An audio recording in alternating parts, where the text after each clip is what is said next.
Wise branch wise targets మనము పెట్టి ఉన్నాము.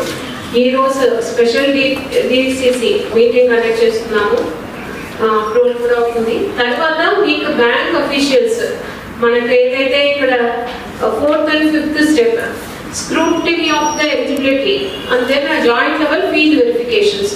సో ఇవి రెండు కూడా మనకు డేట్ ఫిక్స్ చేసి ఉన్నాము. 17 నుంచి 19 స్క్రూటినీ, 20 నుంచి 24 joint field level verification.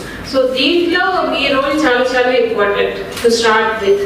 So మనము ముందే ఎవరెవరో బెనిఫిషరీస్ వచ్చి ఉన్నారో వారికి వెరిఫికేషన్స్ చేసుకోవడం, అదేవిధంగా ఫీల్డ్ లెవెల్ వెరిఫికేషన్స్. సో ఇది కొద్దిగా ప్రాపర్గా డిలే కాకుండా చేసుకోవాలి. అదేవిధంగా మిగతా దీంట్లో టైంలో వాళ్ళకి లోన్ మీరు శాంక్షన్ చేయడం, సో అవి అన్నీ కూడా that would be the follow ప్రాసెస్లో ఇవి అన్నీ కూడా ఉంది. సో మనకు ఏదైతే మనం యాక్షన్ ప్లాన్ అయితే చాలా పక్కగా రెడీ చేసుకోవడం జరిగింది. It is the most realistic because ఎక్కడెక్కడ ఏ మండల్స్లో పబ్లిష్ని బట్టి చేసి ఉన్నాము. So accordingly we had meeting with the MPOs అందరికీ కూడా మీటింగ్ పెట్టి వారు కూడా చెప్పడం జరిగింది. అంటే బెనిఫిషరీస్ని ఎలా సెలెక్ట్ చేయాలన్నది కూడా వాళ్ళకి క్లారిటీ ఉంది. So selection of beneficiaries won't be a problem.